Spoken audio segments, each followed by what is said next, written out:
أكبر محمد رسول الله يا حبيب الله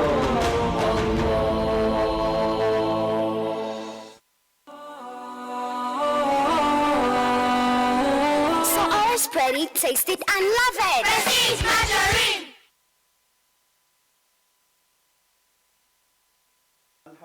nkwebaza nnyo okuba nti no mbyo kyakoze osazeewo obeere nga weekuumira ku lutimbe gaggadde olutimbe Salam TV olwo nno oba weeteeseteese ng'ogamba nti nno mu mbeera zange njagala mbeeko nekyenyongera ku bulamu bwange ogenda kubeera mukenkufu nkusuubiza puroguramu eno kansooke nkwanjulire abatuwomamu omutwe abagamba nedda eno puroguramu ebeerewo mpaka abo nno si balala wabula bannaffe aba Chapa General Enterprises. Chapa General Enterprises bakolera ebintu bingi nnyo naye mu byo njagala nsooke nkwanjulireko kimu nga nkisoosowaza nga si kirala wabula ye Siaj owa Prestige Margarine. Bwe njogera ku Siaj abantu abasinga munfuna mu ngeri ndala naye nga kiba kitegeeza kyekyokulya oba ekirungo kyoteeka ku kyokulya kyo ne kibeera nga kigonda ekirungo ekyo bw'okiteeka mu buugi bwo obuugi bufuna langi ennungi obuugi ne bukuwoomera obuugi ne bujjulamu ebirungo byonna ebigwanira mu vitamin A omwana bw'aginywa n'omuntu omukulu bw'aba aginyweredde mu buugi bino bisuubire wammanga ekisooka abasirikale b'omubiri baba bagenda kweyongera amaanyi ebirwadde bino bisenyiga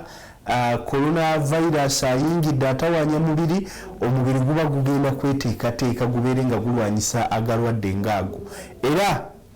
naawe mwennyini ojja kuba owulira nti omubiri oguwadde amaanyi gugenda kubeera nga gulwanyisa ebirwadde byonna ebifaanana bwe bityo kakati nkusaba kintu kimu genda mu buli dduuka obuuze Prestige Margarine genda mu buli supermarket obuuze Prestige Margarine. Prestige Margarine ono wa bbeeyi nseko buseko ate asangibwa buli wamu nina mukwano gwange awe e Masaka atera nnyo okuŋŋamba nti naye bannange newaffe neeyo atuuka tulina ebimotoka ebyenjawulo nga biviira ddala wano mu Kampala wali ku kitebe kyaffe mu Kikuubo ku Rafik Building ebimotoka ebyo bigenda bisaasaanya Prestige mu mawanga ga Uganda gonna mu butundu bwa Uganda bwonna Mbarara, Masaka, Kasese mpaka Ntungamu eyo Prestige ono atuukira ddala kakati gwe bw'ona amugula ojja kuba muwagizi atagambika awagira puroguramu yaffe eno era agamba puroguramu egendere ddala mu maaso tukyali kukulera abaana omwana olina mulero otya Sheikh azze atusengula okuva ku muzadde yali tamanyi ngeri ki gy'alina kukuzamu mwana mpaka ku muzadde ategedde nti n'omwana nyina mukuza bwe nti omwana bw'omulera nga Seeka bwe yakuteekateeka mpaka essaawa ya leero wallahi nkulayirira omwana oyo tagenda kusala agenda kubeera nga akwesiimisa Sheikh yatuuse dda ngenda kumusaba abeere nga atuwa ku salaamu atubuulire atambudde atya okututuukako biki ebibaddewo oluvannyuma tugulewo omusomo gwaffe nga kyekitundu ekyokuna mu kulera abaana kyensuubira mbu tuyinza okifundikira leero obudde buba butukkiriza ye Sheikh Mutimba Yusuf Imam Mulago. Sheikh naam السلام عليكم ورحمة الله وبركاته. وعليكم السلام ورحمة الله وبركاته. بوتامبودي الحمد لله. إسوا. تامبودي برونجي. Yatuweza Allah subhanahu wa ta'ala atususiza katinga tukyali balamu. Allahumma amin. Saba abirenga tulongoseza obwangazi bwaffe busigadde. Amin. N'obw'abaana baffe nga bwazze obinnyonnyola. Amin. Inshallah ta'ala. Akakubo kalabye. Tekakugizeewo Allah no yakuyambola iko tambulira mu kayumba faba tambulira mu wakayumba Seeka ezo inshallah tuzawa kitereeza bidiri amina so tusaba Allah sembaraka Sheikh enyanjulidde abantu eggulo twatadde akati nga tusuubira ne leero ogenda tunnyula otujje watulese eggulo mu mbeera y'okulera abaana. Naam Sheikh. بسم الله الرحمن الرحيم الحمد لله والصلاة والسلام على رسول الله صلى الله عليه وسلم. Abatulizeera batulaba ku Salam TV. Assalamu alaikum wa rahmatullahi wa barakatuh. Wa alaikum salam wa rahmatullahi wa barakatuh. Sheikh Hamza, Yes. tetwerabira gye twatandikira okugamba nti Allah subhanahu wa ta'ala yagaa nti lillahi mulku samawati wal ard yakhluqu ma yasha'u yahabu liman yasha'u inatha wa yahabu liman yasha'u dhukura aw yuzawijuhum dhukuranan wa inatha wa yaj'al liman yasha'u aqima. Ayo nkulu nnyo abantu baleme kugyerabira. Allah subhanahu wa ta'ala yagaa nti obuyinza bubwe obuli mu ggulu ne mu nsi. Awulira yakhluqu ma yasha, atonda nga bw'aba yagadde. Yahabu liman yasha'u inatha, abantu bayagadde abamu abagabira abaana nga bawala. Wa yahabu liman yasha'u dhukura, abalala bagabira baki abalenzi. Aw yuzawijuhum dhukuranan wa inatha, oba acyanga nakuwa abaana abawala nakuwa n'abaana abalenzi. Wa yaj'al liman yasha, atafuula gw'aba yagadde aqima, omugumba byonna byonna, alimun qadir, mumanyi ate ageraageranya buli kintu kyonna. Kati omwana ne bukera ku makya ng'omwana ono hibatun, kirabo min Allahi subhanahu wa ta'ala, Allah kyaba akugabidde. Kwawolera abatamulira, waliwo abantu bangi twabatunuulira wano mu gavumenti yeno eriko ng'abantu bangi balina ssente ziringa ebinyinyi ninga tebasobola kubeera n'abaana. Kati gwe kyetukusaba nga Allah amaze okumukuwa, awatali kola application, awatali kugamba nti otawaanye nnyo onyodde ebidagala, bagenze bakulongoseza enseki, bakoze eki. Bwe kyetukusaba kiri kimu, ekiyengera kino kyofunye kitambuze bulungi, kirere bulungi, kijja kukusanyusa mu maaso eyo. Bagita kurratu ayun, ekisanyusa ky'amaaso. Omwana akusanyusa bwabeera mu bukadde gyali nga balaba gye tuli eno mu myaka gyaffe, bwe tubeera nga tuli balungi, bakadde baffe basanyuka. Ne bw'oba ofudde omwana oyo asigala akwogezwa, bakwogerako ti Mungu asasire mukadde w'omwana oyo, edduwa n'ozifuna bakusabira nga naye ensonga y'okusabira eva ku ki? Naye si buli mwana, wabula omwana gw'oteeseteese. Kyova olaba nti Ibrahimu yalwa nnyo mbugumba, naye bwe yali asaba Allah yamugamba rabbi habli min as-salihin, oba ompa omwana, njagala ompa omwana min as-salihin, ng'omwana muki? Mulongoofu mulungi. Era n'amuwa Ismail, n'amuwa ne Ishaaka, wa min warai Ismail Ishaaka. Yamala okumuwa Ismail wa min waraihi Ishaaka, n'amuwa nani? Ne Ishaaka. Naye kyo bwe twali tutuuka ku nsonga zaffe, twagamba nti abaana tubaleze bubi, ne bafuuka ekizibu eri eggwanga lino n'eddiini yaffe ey'obusiraamu, naddala khaswatan abasiraamu, kubanga obuzibu bwaffe bwe tulina ffe abasiraamu tetwagala twogerako. Buli ayogera nti abasiraamu ti olaba atukubaganya n'abasiraamu, ya twogera nga tujja ala ilmi, ku kumanya nti abasiraamu temuleze bulungi baana, bemuganye okulera obulungi abaana, bukedde ku makya nga abaana babufukidde ebizibu. Kuba omwana buganda okumulera obulungi, mabegawo gwe omutegekera n'ebyotegeka tebisobola wadde okumalawo omwezi ogumu. Era olufa bwoti nga byonna abitunda, ng'anywa omwenge, ng'azanya zaala, ng'ebintu byonna bikola ki? Abijjawo. Naye ekikulu mu byonna, tegeka omwana. Leka kumuteekerateekera, wabula muteeketeeke. Omuteeketeeke. Tegeka omwana wo ng'omuteeke yaki? Kye twagala nti tarbiyatul awlaadi ala al-amaana. Omwana mulerere kuki? Ku mazima. Amazima gano tegafiiriza. Amazima gano omwana ajja kufuna emirimu. Amazima gano bajja kukolagana nago. Amazima gano tegoli kukumpanya. Amazima gano buli muntu yenna ajja kubeera amuteresa. Amazima gano buli kintu kyonna. Nabbi sallallahu alaihi wasallam yalibwa bulungi. Tufulaba nti buli tuba twogera ku kulera, agala laqad kana lakum fi rasulillahi uswatun hasana, muyina ekyokulabirako ekisinga obulungi kikyomubaka Muhammad sallallahu alaihi wasallam. Bwati ku mukyala gwe yagenda naye Khadija, n'amuwa amaana gye yalina, n'agenda okudda Nabbi sallallahu alaihi wasallam senga yali anoonya ssente, yali badde agaggawalidde ku ssente z'omukyala, kubanga yamwesiga n'agamba nti innaka la aminun sadikun amin. Tunuulira Nabbi Musa alaihi salam, amaana Mungu bamwogerako mu Surati al-Qasas ng'atuuse Madiyani asenguse, amaze n'okulonda edduwa, agamba rabbi inni lima anzalta ilayya min khairin faqir, Allah buli kyoleeta kyonna kati ndi mwetaavu waakyo, talina sente, talina buli kintu kyonna kyonna, naye Allah amusaba anti buli kyoleeta kino kyonna ndi mwetaavu waakyo. Tunuulira Allah subhanahu wa ta'ala si mulyazaamaanyi, wama rabbuka bidhallami lilabidi, yaleeta abawala. Bwaleeta abawala bwe bagenda ewa taata waabwe nga Musa amaze okubayamba, asituddewo ejjinja aligize wali, batuuka wali bagamba kyawe nti istaajiruhu, muwe omulimu akulinaane, oba istaajiruhu mukozese, fa inna khaira man istaajarta qawiyun amin. Qawiyu w'amaanyi ate aminun muki mwesigwa. Abaana bano abawala okutwalira taata waabwe omulenzi bamala kulabamu elementi habbat khardal min al amana yaki y'obwesigwa. Agandi inna khaira man istaajarta la qawiyun amin, w'amaanyi ate muki ate mwesigwa. Obwesigwa kintu kikulu nnyo mu busige. Egris siga amana obwesigwa fi qalbi ibnak, mu mutima gwaki gw'omwana wo.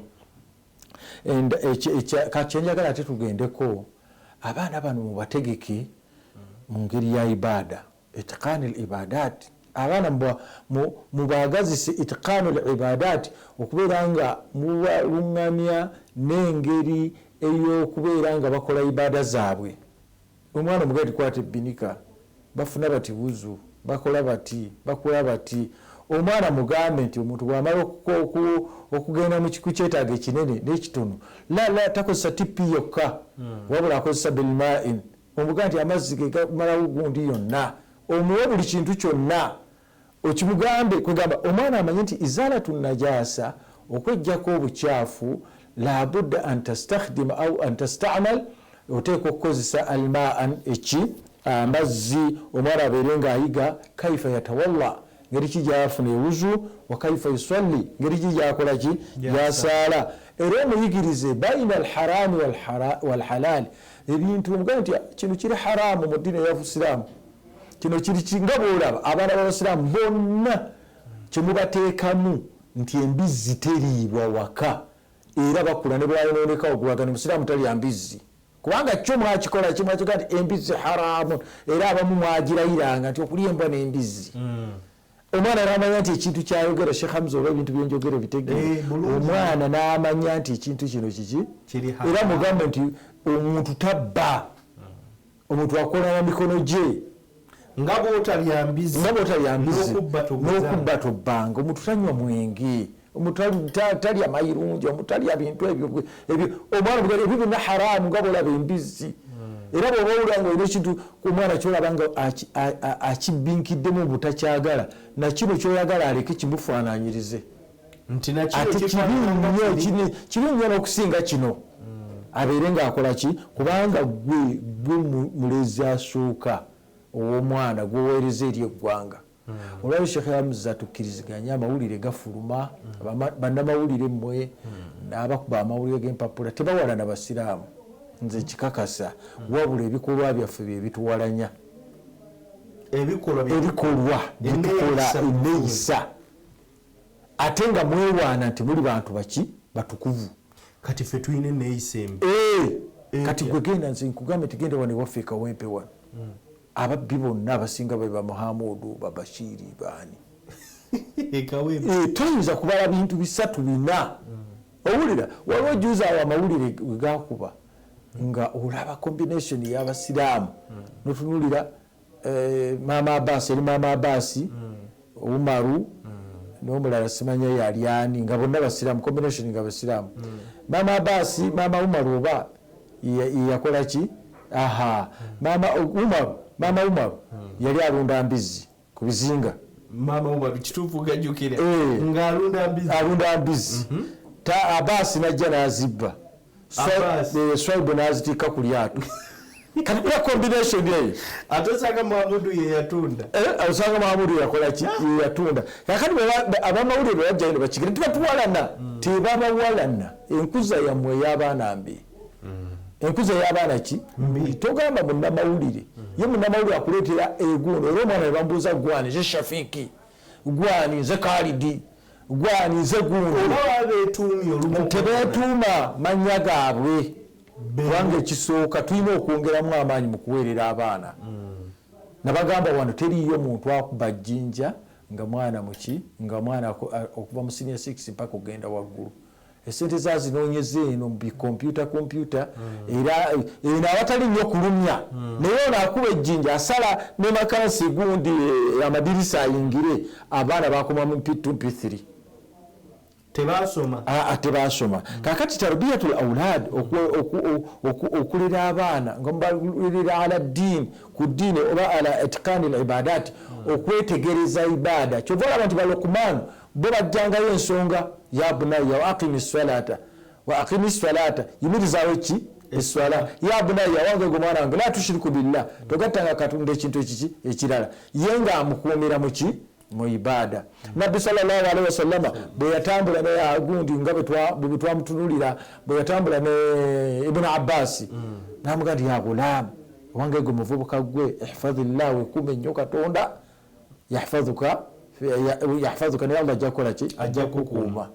ihfazillah wekume nnyo Allah tajiduhu tijahaka ojja musanga maaso wolaga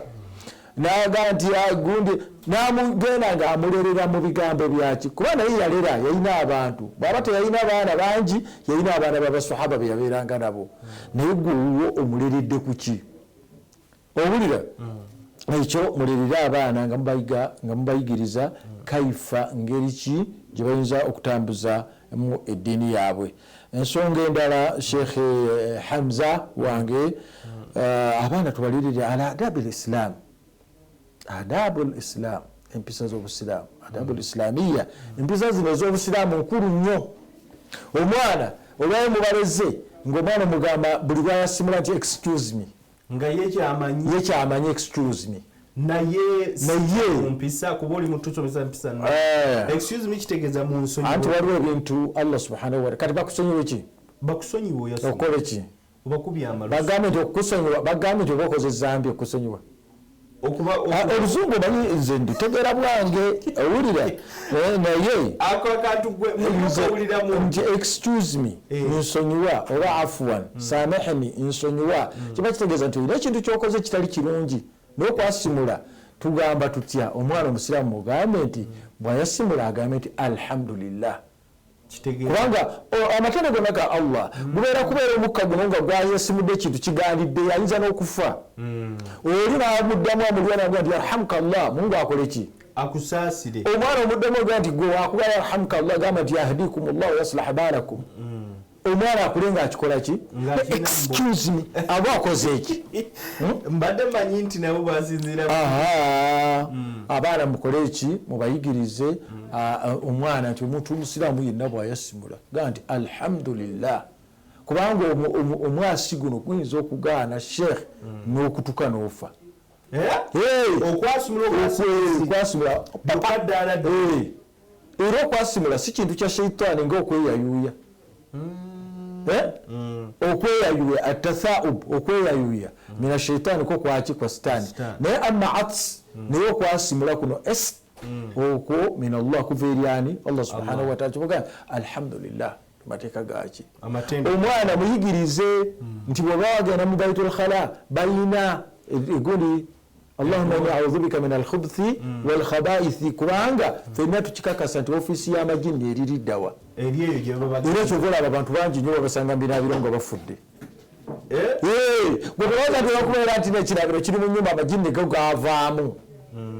era gwebayitawo kubanga waliwo gawangaalira wali ewuwo oli mu nyumba mu kisenge kyekirabiro ekiri mu kisenge nomala muga nti baba bayingira eyo bagamba nti alhamdulillah bagamba nti Allahumma inni a'udhu bika min al-khubuthi wal khaba'ith Sheikh nga tunjaga kutwalako mukummula naye nga situnagenda yagala ndeka ekibuuzo kwe tunatandikira abaana baffe balina ebintu bye bamanyidde ng'ennyimba abamanyidde okwenda kati kya bulijjo boyfriend ebintu ebyo ng'omuzadde bw'oba mu ngatto ze oyinza bijja otya ku mwana ng'okozeseza ekkubo ery'obusiraamu ate nga teriikose ekyo nsaba inshallah kye tugenda okutandikirako kati nno gwategedde obukulu bwakyo tugeza n'okyusa kalimiko okujjako okulinda obulinzi sheekhe kyanaatugamba kuba kati y'embeera y'ensi gye tulimu oba tokijje ku muntu oyinza okusanga gye wava embeera nyingi enkyamu. Katuwummulemu mu programu yaffe ennungi dawa special kutuusibwako bannaffe abachapa General Enterprises abakolera toosi ono sabuni wa buwunga toosi era ayuza engoye ate najja ebigubye mu ngoye. Kwata bukwasi toosi muteeke mu baafu nyiika budde kiro olugoye lusulemu ku makya keera ng'okunya ojja kwewuunya ebiddugavu biri ebiddugala gye bibuliddemu. Ab'amagala gimwena toosi ono mukwano gwammwe. Abaana yabadde ku ssomero ng'azanya ku buleeka ebitakataka toosi mukwano gwammwe. Mugule ojja kuba owagidde programu yaffe ennungi. Katuwummulemu tudde.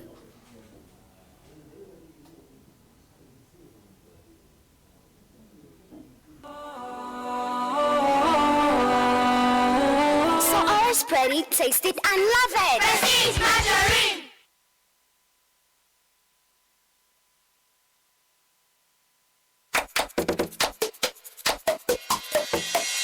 Hey friends, you know I got something for you. Spread it on your bread and we can make you grow stronger. Okay, stronger, can make you stronger. Prestige stronger, can make you stronger. Prestige Margarine.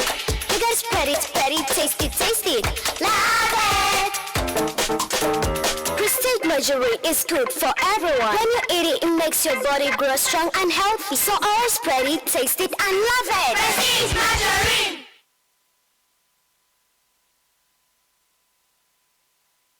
Babu Enterprises Limited oli musuubuzi oba ozimba kasiisirako balina Goodwill Tiles ku bbeeyi ya fakitole oba ekkolero ebyamazinga pipes taps engogo ebizimbisibwa byonna biweetaaga yooyoote enjuuyo mwattu balina sink tanka z'amazzi saako ne madidaadi yenna ow'omu nnyumba ow'omulembe yooyoote enju y'ekirooto kyo bambi ng'ojja mu Babu Enterprises Limited basangibwa bwayise ava e Kampala nga wakayise ettaawo ava e Kawempe nga wakava ku bitaala oyo ye bwayise mujja okusanga Babu Enterprises Limited ofune madidaadi w'omu nnyumba yenna gwe weetaaga essimu 0703 5 19 57 oba 0772 35 57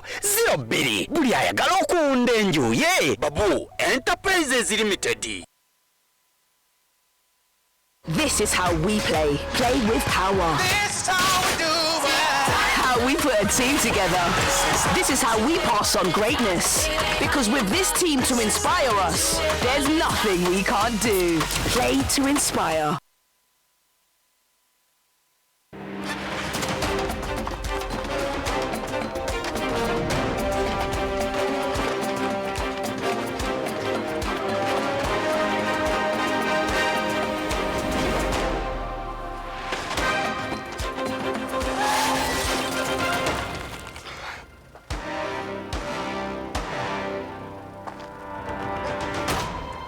For stories you can't let go, only on Pearl Magic Prime.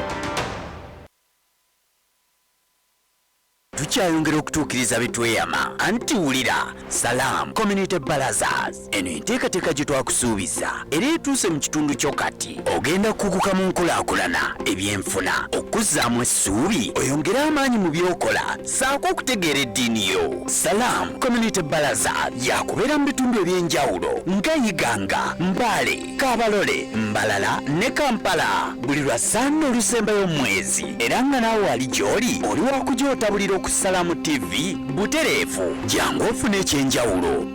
gwenywerera bunywerezi wano wennyini ku Salamu TV olutimbe olw'emirembe.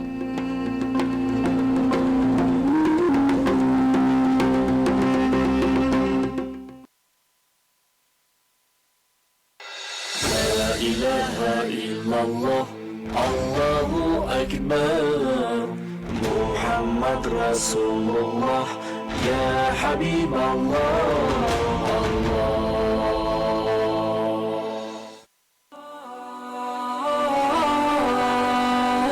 So always spread it, taste it, and love it. Prestige Margarine.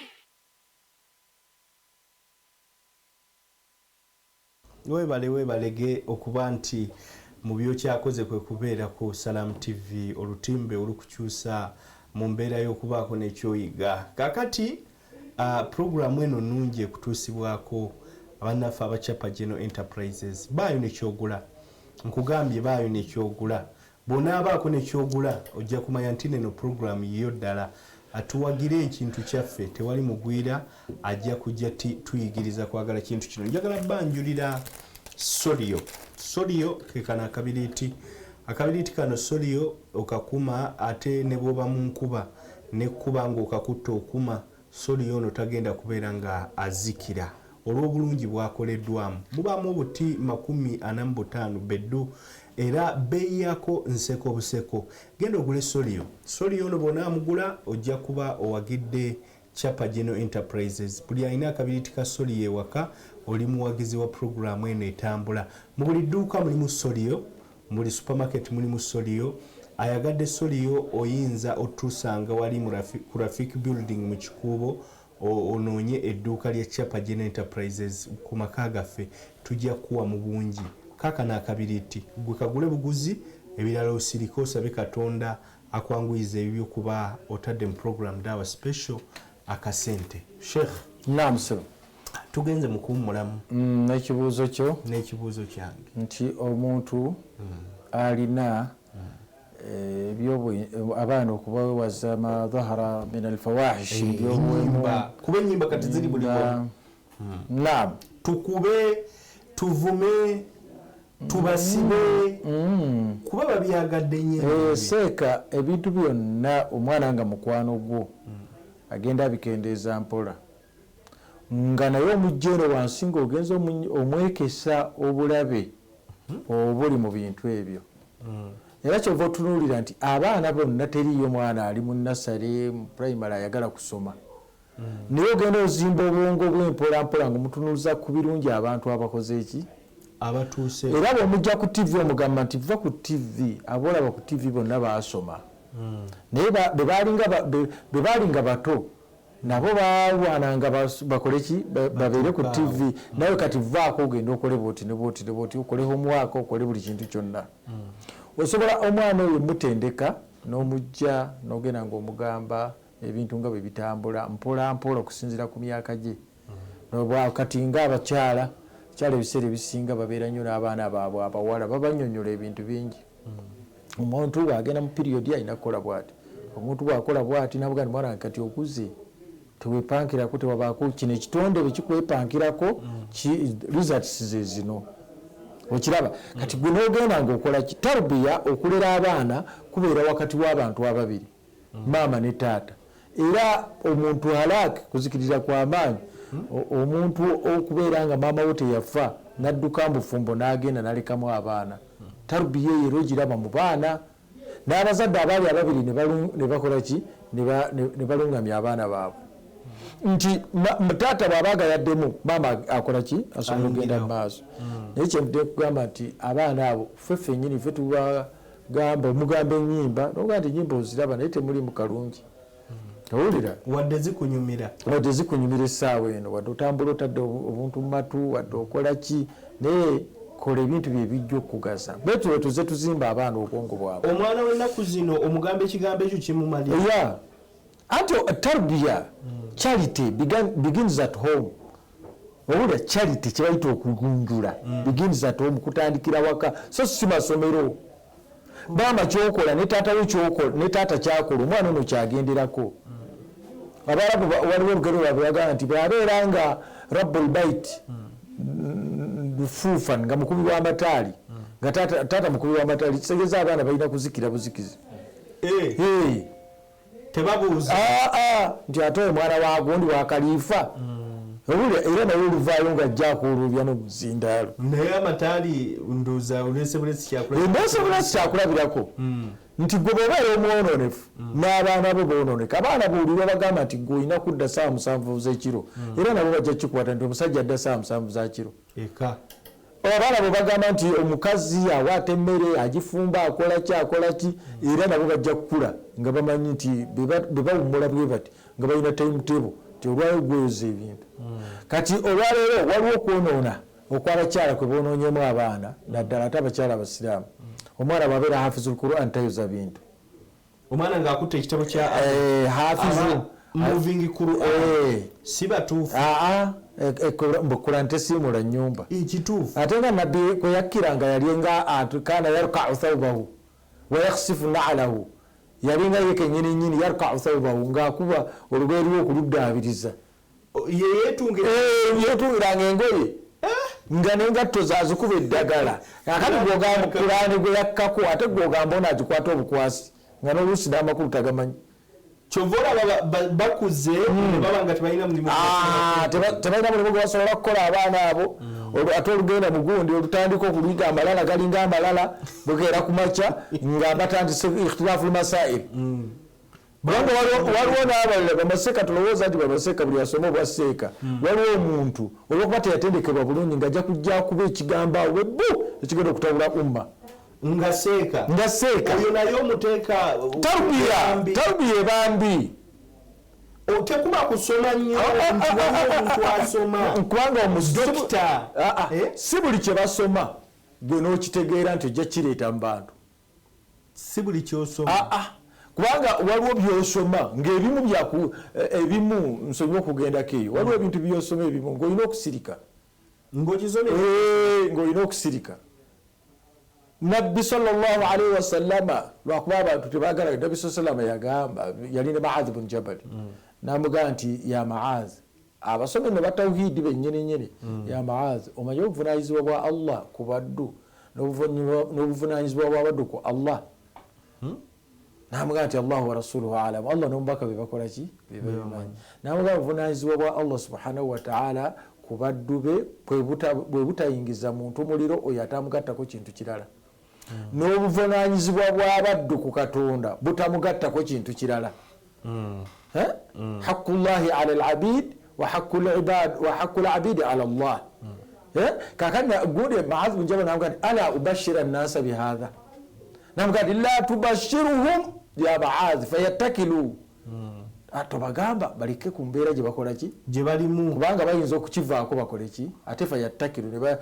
ne batandika okugayaala ne bava ku swala ne bagamba kasanze sikola ki sijja kuyingira kati okuva yayiga okuva ku nabbi Muhammad sallallahu alaihi wasallam naye hadisi eyo eyogerwa nga nabbi amaze okufa ebigambo ebya baadhi abyogera nabbi amaze okufa kati si buli laisa kullu ma yuqra'u au ma yusma'u yuqalu si buli kintu kyonna kyowulidde oba kyosomere ojja kugenda okikole ki okyogere bwe weerekerayo si bye bino betugamba nti olemesezza okutambuza daawa etambula ku bintu binene waliwo omuntu ekintu kyaleeta nga tekirina kyekyongera ku daawa ate era tekirina kyekikendeezaako waliwo amasala goleeta nga tegalina abantu tebanayiga kusaala abantu tebanayiga kusaalira bafu abantu tebanayiga kunaaza bafu ebintu ebiri basic byetulina okutambulirako ng'oleeta ikhtilaafu lmasail ozaagazaaki irimu yawa ne Uganda wano Uganda gye tusomesa abantu ya P5 buli ogenda ku ya university kwe kutabuka kw'abantu abantu abakulu mu ggwanga Uganda mwe bamaseeka mutuwa bintu bya buli lwoleeta ekya university n'okikozesa mu magatali makubo gaakyo oba omaze okuleeta okutabula kakati ekitegeeza abantu basomese swala abantu basomese okuwa zaka abantu basomese okukola hijja abantu basomese okusiiba ebinene banaabiyiga bityaga bwe mbulira aya masala wano agatabudde abantu gonna kyegongera ku busiraamu oba kyegabukendeezaako bino ebitambula bino ebyamawuledi byongerako oba bikendeeza era bw'oba oli takikoze oba akikoze thawaabu kizaafuna kakati omuntu bw'omuleka n'agwa mu zambi ku lw'enkomerero ate ezambi eddene gwe kati oli awo oli sheekhe zambi ki erisinga obunene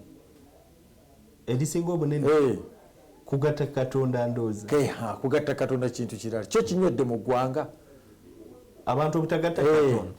nedda naye bwe ndaba kati amawuledi nga ngasomye nenjagala nziyize akabi kaleme kugenda mu maaso nga ate ekintu kyonna tekiba kibi kyonna kuliya n'omwenge gwennyini Allah yaguwaana naga nti mulimu manafi'un linnasi wa ithmun naye wa ithmuhuma akbar min naf'ihima oyinza ogamba omwenge teguli mu migaso omwenge Mungu ayogedde nti mulimu ismun wa manafiun naye ismuhuma akbar min naf'ihima akabenje ke kasinga obunene. Kati osooka bw'oba otawaazana ogenda n'oleeta kino kyogenda okwogera mu bantu kikubawo na kino isimu kyerimu wabulira isimu kyerimu mazambi kyagalimu n'abantu banaafunamu kati ekyo tuyinza tutyojamala anti kati waliwo tarbiya abantu gye babalirirako nga nkyamu era otunuulira abantu aboogera ebigambo olwaleero ebyakafubutuka olwaleero bonna myaka giijo emyaka gyakafubutuka bonna bazaalidwa ku mulembe gwa Museveni emyaka gyakafubutuka emyaka egyo gyakafubutuka bonna oluveeri bwati n'ateekawo ekintu la tamanyi naye nga ne Nabbi salama yatugamba nti mwogere n'abantu hasba uqulihim okusinziira ku magezi gaabwe sikkirizibwa gamba bunkimanyi mujja kunvuma naye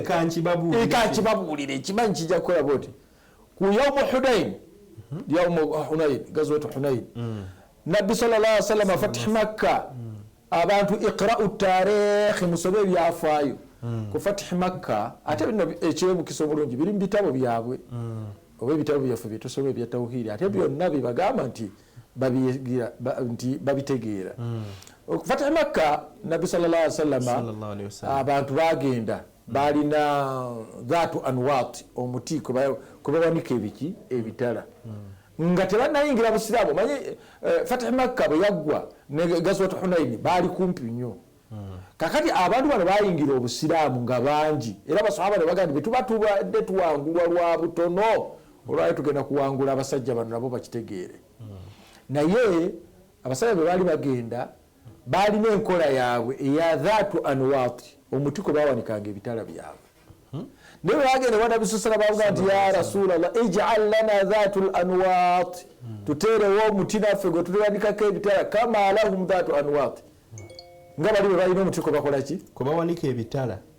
Nabbi sallallahu alaihi wasallam abasajja wahum hudathaun fil islam bali baki bamanyi bapya busiramu hudathaun fil islam bali bapya nga bali mu busiramu buno bapya Nabbi sallallahu alaihi wasallam tebakangukira ate yabakola kiraga ati afe twesiga Allah subhanahu wa ta'ala yekka owulira teyaleetawo kintu abo muli bakafiri muli babuti lwaki mwogera ekigambo wekitebe kiti la okumanya oyo yali muallimun yali musomesa asomesa obulungi naye kusomesa eriwo olwaleero ey'okukyamuukirira eno abantu ne bakyamuka Allah bukedde ku makya ng'ate umma egende nafu obunafu si butiitiizi omulembe guno twadde twagala guwaana n'ekigambo ekigamba nti bamaanyi waliwo ebintu nga tulina okubisaba be tuba tugenda okusoma obwa seeka nga Musa bwe yagamba rabbi zidni ilma warzuqni fahama ofahamu Mungu agaba ejje eri khususi si buli muntu alina fahamu okutegeera Katonda akugabanga mmere okutegeera owula sheekh omu yava wano sheekh mukwano gwange sijja kumwogera ku TV kuno abasinga bamumanyi sajja mutabuligi mulungi nnyo mashaallah yava wano n'atuuka mu kitundu yasanga imaamu waawo n'omwazinyi nga baagala kuttiŋŋana naye lwa kintu kitono nnyo owulira imaamu agamba nti omuntu bw'abazze nga khatubu ali emimbali tasaala tahiyatul masjidi ono omulala aga nti agisaala omwazinyi aga nti akikola ki agisaala nibawukanira awo ku kantu katono nnyo amasiraamu tebawukana ku kintu kinene era akabbiri ezibuuza omuzikiti imaamu aga tezisaalibwa omwazinyi aga zisaala kati shekh ava e Kampala agenda owulira rajulun kabiru lahu lahyan kabir musajja munkundi nebaga nti alimu akoze ekyazze munene ekirevu kweki seeka bwe yatuuka wali nebagira n'atunulira n'astudinga situation ng'abantu ajja kuleka nga abakoze abaawudde bwe bamubuuza ekibuuzo yabagamba ekigambo kimu n'agamba nti mwenna muli batuufu n'agamba nti naye ng'akyogera yaŋŋamba njogera ekigambo kino kutereeza abantu n'agamba mwenna muli batuufu ikhtilaafu ulama bayawukana mu ekyo abalala bagamba musaala abalala bagamba tekola ki naye gwe yagambye nti tesaalibwa okiwulira tesaalibwa wabadde mutuufu ku saidi oyinza okubeera nga wagenda n'amadhibu gano noli aga nti esaalibwa naye agamba nti naye ayinza okuba nga mutuufu yageze n'amaki naga naye arrajihu indi ngekituufu kyendi nze nagenda nabali abagisaala kati olwo teyamunafuya nnyo n'olwo teyamunafuya yali wadde mbogamba nze ndi ku saidi ya imaamu ekikondere kivuga oba yaki ey'omwazinyi n'aleka nga imaamu amukoze eki obwo bwe bwongo nti osooka no studyinga situation ekigambo kino kyengenda okwogera nkyogerera muki ye muntu eyalerebwa ekyo ekigambo otunnyonnyodde mbu katonda yakigaba nga bw'agaba emmere ate okireeta otya kukulera kw'abazadde anti abaana gwe kati tukulidde mu madiiro g'abakitaffe togambangako nti va1 basajja abantu abakulu bebabanga batudde tobeerangawo eyo tarubiya awo matiza tarubiya y'abaana vaawo genda toyogerera basajja bakulu toswankula mugundi kati yembeera omwana gwe omutendeka obula bwatuuka eno nakola ki naffe tulina bintu byetulabanga bisobye naye istihya alhayau min al iman bwoba oyagala okusomesa mpolampola owulira naye kati gira emirembe abazaaliddwa mu 86 92 abo mugenze majestere ziringa majestere doktor oba twagala kukyusa mulembe engeri gyetusomye ennyo toyinza kukyusa nga Allah tayagadde tojja kukyusa kintu gwe toyina buyinza kukyusa mulembe kubanga naye Allah subhanahu wa ta'ala yateekawo embeera abantu bonna senga yali aya Qur'an senga Allah yali ayagala yali bafudde ummatan wahida kibiina kimu nga ffenna tussa seka njagala otuwa ekkubo kuba tubalumirirwa nga bakadde baffe mulina bye mukola nga ekyo kyowulidde ekyamawulidde twagala kakati njagala kugamba tukozese ekisa ki ikhtilaf okuva edda nedda zasigalawo era zikyasigalawo enjawukana zikyaliwo tunuulira genda osome tosobola okuva ku mulembe gwa nabbi weziri era nabbi nazikiriyalinga enkayane nabbi sallallahu alaihi wasallam yagamba basahabati musaala illa fi bani quraiza hadisi ogimanyi bulungi naye batuuka mukubo bonna basalira bani quraiza abawadde oda mbutusa ngoli wanaga ate musaalo kujja nga mutuse Masaka naye bonna basalira Masaka waliwo abasaala waliwo abatasa baali tebavudde ku oda ya musajja bagivaako naye beyadda yabagamba atya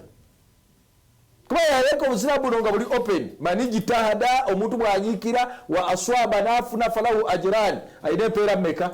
mani jitahada omuntu bwanyiikira wa akhta nasobya falahu ajrun ayina empeera emu gwolwaki okafuwaza munno yabagamba mwenna muli batuufu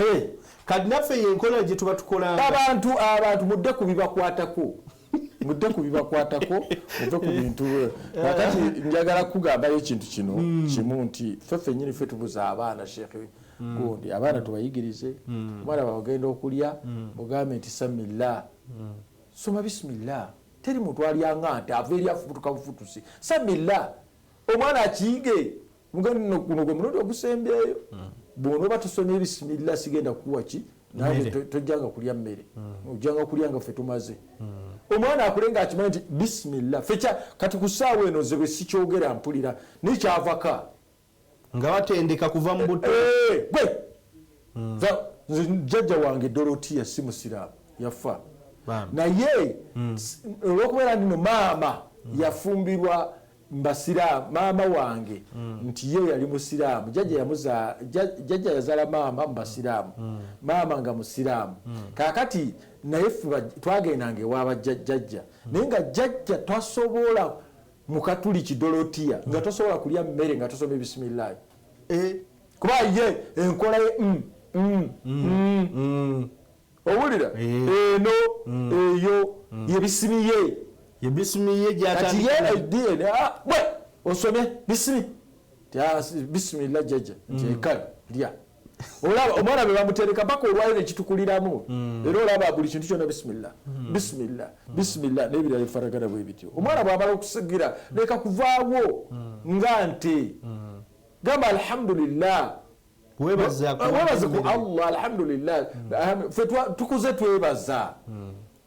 webale kufuma maama alhamdulillah rabbil alamin Mungu akutwale Makka ne Madina bitubadde twebaza bwe tutyo nedduwa n'ogimuwe Mungu akutwale Makka ne Madina ofumbye bulungi maama kati olwaleero nti dining zajja mwana atudde eri ne bwalaba firimu ero bwakola bwati temanyi Mungu agalaisa alaikum junahu antaakulu aya eri mu surati kyegamba surati Nisa Nuru egamba nti laisa alaikum junahu antaakulu jamian au ashtata muntu temwina tabu omuntu okuliira awamu oba okuliira ashtata naye ffe wano waffe twaliiranga ku lujjuliro tata n'amanya aswankula tata n'amanya akola ki tarubiya eyo balabani owokwongera omululu ani akola ki naga mukyalo oli mwongere ku nnyama oli mwongere ku binyeebwe enva zimuweddeko bo bennyininyini nga bagabula abaana baabwe bil adab na mpisa gwe tebaliisa kono nsaba tufundikire sheikh tufundikire ebigambo bino n'akagambo akawoomu akagenda obitegeeza kakati bino byonna byokwebikkirira kolaki byonna byonna bino bitendeka abaana si ddiini ddiini nti omwana amale kusoma nnyo mutahajiba bwe bwe tunaava ku baana abarabu balina olugero olugamba nti man yarua alghanama fi ardin musbi'a wa naama alaiha yatawalla ra'yuha dhiibu omuntu alunda embuzi fi ardin musbi'a mu nsi ejjudde emisege wanaama alaiha n'alagajjalira ebyo byakolaki byalunda yatawalla ra'yuha dhiibu emisege gitwala obuvunanyizibwa bw'okulunda omusege gulunda bulungi agulya buli tegwagula bwaguzi kati gwe omuzadde buli lwobeera ng'oyigidde mu indasitule y'obuzadde n'olagajjalira ebyo byokolaki byozadde ne byolunda yatawalla ra'yuha dhiibu omusege gujja kutwala obuvunanyizibwa bw'okulunda nebe gunaalunda gujja kulunda bubi ojja kwejjusa sheekh mashallah ye Sheikh Mutimba Yusufu ebigambo bye bibeera bya adibu binyuma nnyo kubanga bibaamu kyayita balaga yakitunyonyodde eggulo obukenkufu obw'ekitalo naye nga tumwebaza era tusaba Allah sebo Sheikh akutukuumire era buli kadde k'otufisiza kaba ka mugaso nnyo twebaza nnyo Haji Rashid Mungu amutukuumire Allah nga mwogeddeko n'ofuna yinjini musajja oyo rajulu tayyib musajja mulungi hakuba nti obuzibu bwaffe bwe tulina sheekhe twogera ku bantu nga bamaze kufa muganda wange muzaata wana abantu tebaalaba bulungi bwe okujjako baabula bamaze kufa kati buli omwezi ekyono muzaata yalingiddewo ekyono muzaata yalingiddewo naffe abasigadde bulungi bwaffe balibulaba be batyo naye eno rajulu tayyib musajja mulungi era senga tubeera ne barashidi nga 10 mu ggwanga wano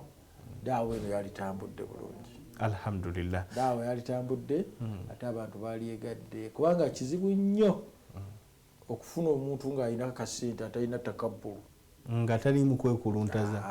nakwekuza oba oliawo bwoti kati ffe n'omukubira essinaga nti seeka oliriddawa nze kanzije tojja kujja kati nze Yusufu ku Rashidi nzani Sheikh gwayogerako Haji Rashidi ye Chapa General Enterprises era tumwebaza nnyo twebaza okuba nti natusaamu akasente kano Chapa kati nno naawe musiime ng'osiima Haji Rashidi n'abalala ku nteekateeka eyo ogende ogule buguzi sabuni anaaba bamuyita lanzo oyo bonaamunaaba alimu ebika ebyenjawulo mulimu owenazi mulimu owa ice cool menso ebika ebyenjawulo gwe mugambe nzigirayo lanzo yenna olondeko oyo anakukolera ojja kunaaba otukule owunye bulungi n'ewaka oyongere ku byama byo ebyokubeera nti owunya bulungi bw'oba mukyala n'omusajja kakati lanzo ono omusanga mu buli dduuka lanzo omusanga mu buli supermarket oyinza notukyalira wali mu kikuubo ku Rafik building ku Chapa General Enterprises eri edduuka n'ofuna lanzo mu bungi bwonna bw'oyagadde mutesiteso omwanjuzi mbadde Hamza Mlindwa tubadde kukolera abaana ne Sheikh Mutimba Yusuf eriba wiiki ejja era nga Katonda bw'aba mutukubidde tuli naye tujja kwogera ku kigenda okukyusa ku mbeera siibulidde wano. Assalamu alaikum wa rahmatullahi wa barakatuh. Wa alaikum salam wa rahmatullahi wa barakatuh.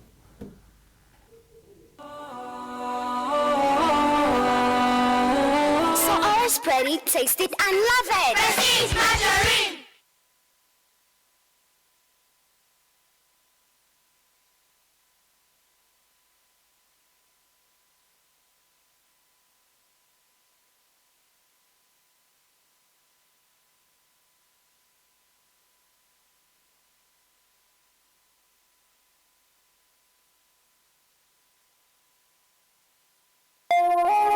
eno yes